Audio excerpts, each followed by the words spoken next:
सत्संग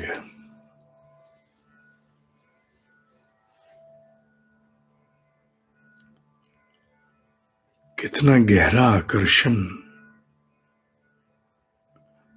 कितना अद्भुत आनंद।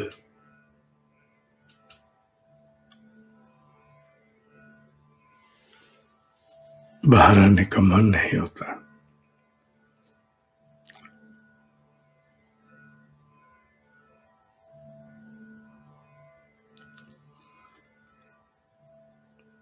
नाद के संबंध में हम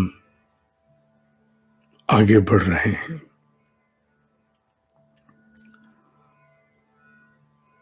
नाद का योगी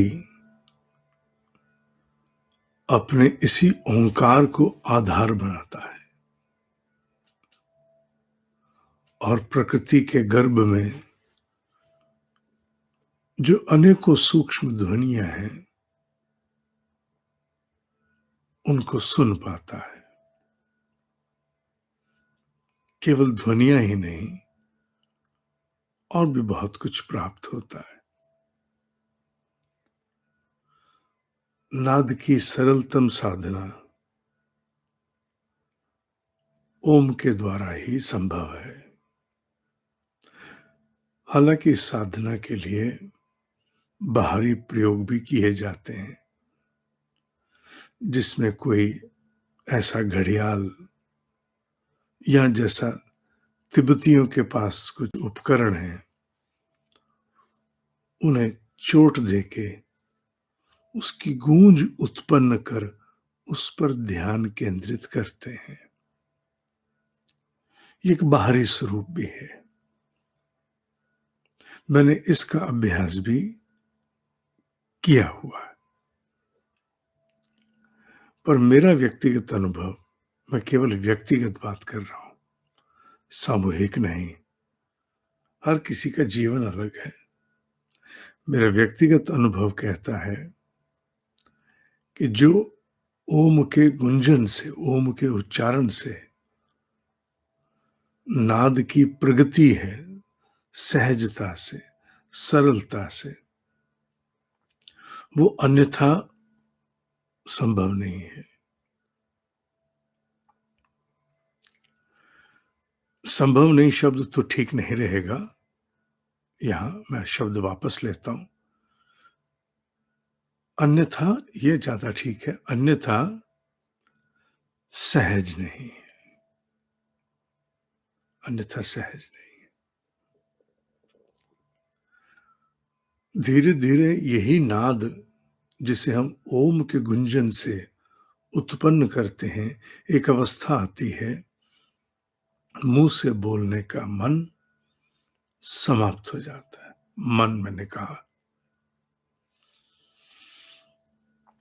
क्योंकि ओम का गुंजन मन को विलय कर देता है, मन विलीन हो जाता है, मन इसमें घुल जाता है, मन का अस्तित्व पीछे छूट जाता है, मन की पकड़ रहती नहीं। नाद का साधक जैसे जैसे साधना में गहराएगा, जीवन के बाकी पक्ष का भी ध्यान रखेगा। केवल नाद ही नहीं, साथ साथ बाकी जीवन भी तो है। बाकी जीवन पर ध्यान नहीं, फिर नहीं, संपूर्ण जीवन। जब साधना में हो तो नाद का योगी अनुभव करता है कि मन बड़ी जल्दी फिर विलय हो जाता है, और उस विलय की अवस्था में जाने के उपरांत एक सीमा पार करते ही मुंह से ओम बोलने का मन नहीं करता, केवल यथावत रहने का मन करता है। पर नाद का योगी यहां रुकता नहीं। सामान्य साधक यहां रुक जाते हैं। मन का लय हो गया, विलय हो गया, भीतर एक अद्भुत स्थिरता, शांति हो गई। मुंह से बोलने का मन नहीं है। अधिकांश साधक रुक जाते हैं, पर नाद का योगी यहां से एक और यात्रा आरंभ करता है। वो सूक्ष्म स्तर पर ही मन के भीतर, अपने मस्तिष्क के भीतर ओम को सुनने की चेष्टा करता है। कैसे? जैसे आप किसी व्यक्ति की ध्वनि मन ही मन स्मरण करके सुन सकते हो, जैसे आप कोई भी किसी का गाया गीत मन ही मन स्मरण करके सुन सकते हो, जैसे आप किसी से हुई बातचीत मन ही मन स्मरण करके सुन सकते हो। ये बहुत बड़ी क्षमता है, पर हमें इसका बोध नहीं। हमारे भीतर है और हम इसे अनुभव आज से थोड़ी कर रहे हैं, वर्षों से कर रहे हैं, पर कभी विचार नहीं किया कि ये क्षमता है, और जो क्षमता है उसे विकसित किया जा सकता है। और आगे नाद का योगी इसी अति सामान्य प्रतीत होने वाली क्षमता को विकास देता है। नाद का योगी इसी के सहारे से ओम की ध्वनि को बिना उच्चारित किए भीतर ही भीतर सुनने की चेष्टा करता है। ऐसे में उसे बाहर की ध्वनि पर आधारित हो नाद सुनने के लिए रुकना नहीं पड़ता। अन्यथा जब तक हम ध्वनि उत्पन्न करते हैं, नाद सुनाई देता है। ध्वनि हम रोकते हैं, नाद गया। ऐसा ही तो होता है, आपने अनुभव किया। आप ओम बोल रहे हो, साथ में समानांतर ध्वनि चल रही है, वो कोई भी हो, जिस प्रकार की बताई गई, ऐसे 100 प्रकार की हो सकती। आप रुके, ध्वनि रुक गई। पर नाद का योगी इसमें रुकने वाला नहीं है। वो इसी से अपने साधना को उठाता है और अपने बाहरी मौन पर आंतरिक स्तर पर ओम का गुंजन अपनी मन की उस वाणी में करता है जिसमें आप गायत्री का जप करते हो, मानसिक। मन ही मन बोलते हो ना मंत्र, मन ही मन भूल जाते हो मंत्र, शब्द का उच्चारण मन ही मन, है ना। उसी प्रकार वो भीतर ही भीतर ओम के गुंजन को उत्पन्न करता है, चूंकि अभ्यास पक चुका, और फिर उसे सुनने की चेष्टा करता है। ऐसे अभ्यास से फिर वो पंगु नहीं रहता, माने फिर वो आधारित नहीं, कन्फाइंड नहीं, बिलिटल्ड नहीं, कि जब तक ध्वनि उत्पन्न, नाद सुनाई देगा, ध्वनि बंद, नाद बंद ना। फिर उसकी अवस्था ऐसी कि वो भीतर अपने अपने भाव स्तर पर ओम का गुंजन करता है। वो ओम का गुंजन उसका भी भीतर लंबा जाता है। क्यों? क्योंकि श्वास आधारित नहीं है। गुंजन जब श्वास आधारित होगा तो श्वास जितनी भरी उतना गुंजन, खाली गुंजन समाप्त, नाद समाप्त। पर जब भीतर का ओम का मन ही मन गुंजन शुरू होता है तो ना वहां श्वास, ना वहां कोई सीमा। ऐसे में जब तक चाहे तब तक गुंजन करता रहे, नाद सुनता रहे। मुक्त। पर इस अभ्यास को प्राप्त करने के लिए लंबी साधना चाहिए। मेरा अनुभव इस साधना पर, इसके मौन रूप से गुंजन पर बहुत थोड़ा रहा, क्योंकि मुझे उससे आगे जाना नहीं था। मेरी मूल साधना गायत्री थी। मैं बस केवल एक थोड़ा सा अनुभव करके लौट आया। मैं आगे नहीं गया। मैं गायत्री मुझे जाना था, मैं उधर चला गया। पर मैं यहां तक गया, आगे नहीं गया। पर नाद के योगी आगे जाते हैं और आगे जाकर सूक्ष्म स्तर पर, मानसिक स्तर पर ओम का गुंजन उत्पन्न करते हैं। घंटों सुन सकते हैं। और सुनना केवल एक बैठ करके सिटिंग नहीं है कि बैठे हैं लाइक अ बेबी सिटिंग, बच्चे के साथ बैठे ना। जो आप प्रयोग करते हो उसके दो प्रकार के आगे परिणाम होते हैं। एक तो ये, जब आप प्रयोग कर रहे हो तो उस प्रयोग में ही बहुत कुछ प्राप्त होता है, एक। दूसरा, जब आप प्रयोग से बाहर आते हो, आंखें खोलते हो सामान्य, तो फिर अनेकों प्रकार के अन्य परिणाम भी खुलते हैं।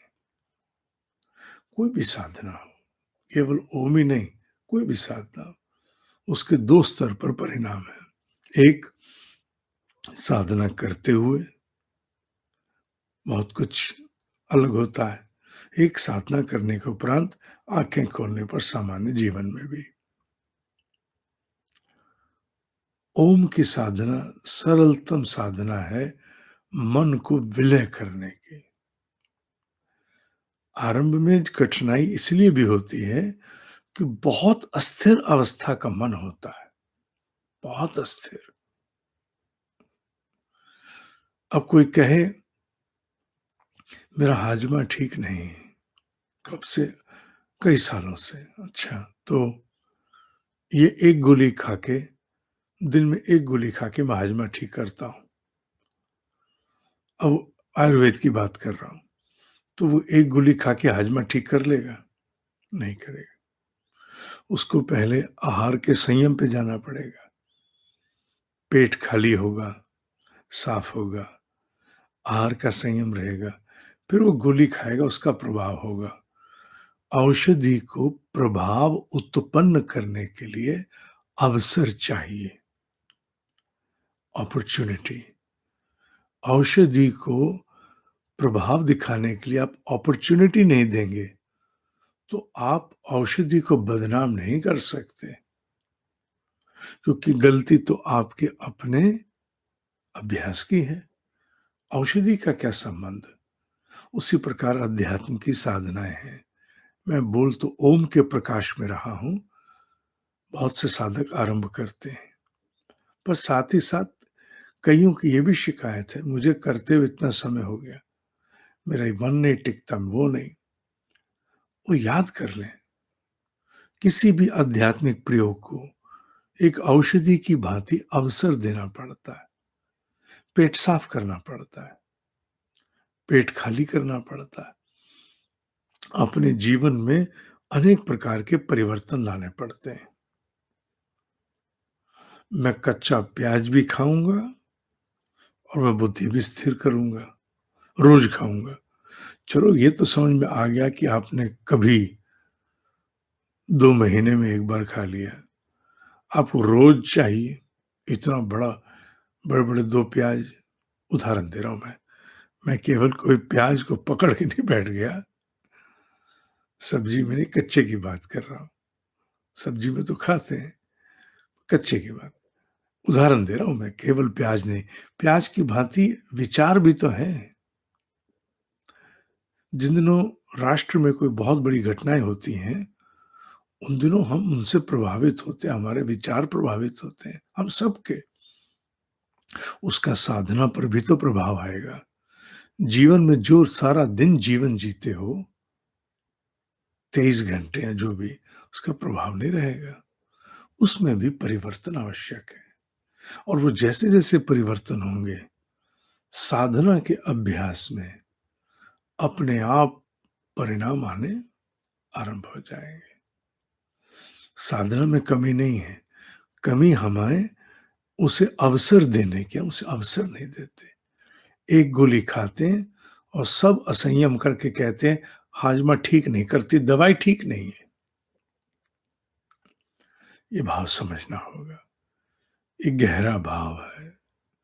किसी भी साधना पर ये यथावत लागू होगा। विशेषकर जो नए साधक हैं, उनके लिए ये बड़ा महत्वपूर्ण है याद रखना, क्योंकि उन्हें परिणाम देखने की, अनुभव करने की लालसा है, कौतुक है। परिणाम ना आने से खिन्नता आती है, पर उन्हें समझना चाहिए बाकी जीवन कहाँ, वो भी तो है, उसको भी संतुलित करना होगा। आहार, विहार, विचार, तीनों के उपरांत जाकर के फिर फिर आप साधना करें तो उसका परिणाम अलग होगा। फिर चाहे ओम करें, उसका प्रभाव बड़ा भिन्न होगा।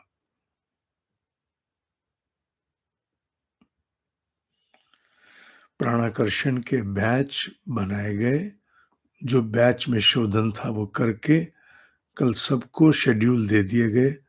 प्राणाकर्षण अब और प्रवेश में नहीं ले रहा, पहले इन सब को ही एक बार संभाल लें। आज के लिए इतना ही। ओम ही सत्य है, ओम ही सत्य है, ओम ही सत्य है। जिन प्राणाकर्षण के मेंटरिंग प्रोग्राम, बाकी नहीं, साधकों को मेल नहीं पहुंची, मुझे सूचित करो। ओम सत्य।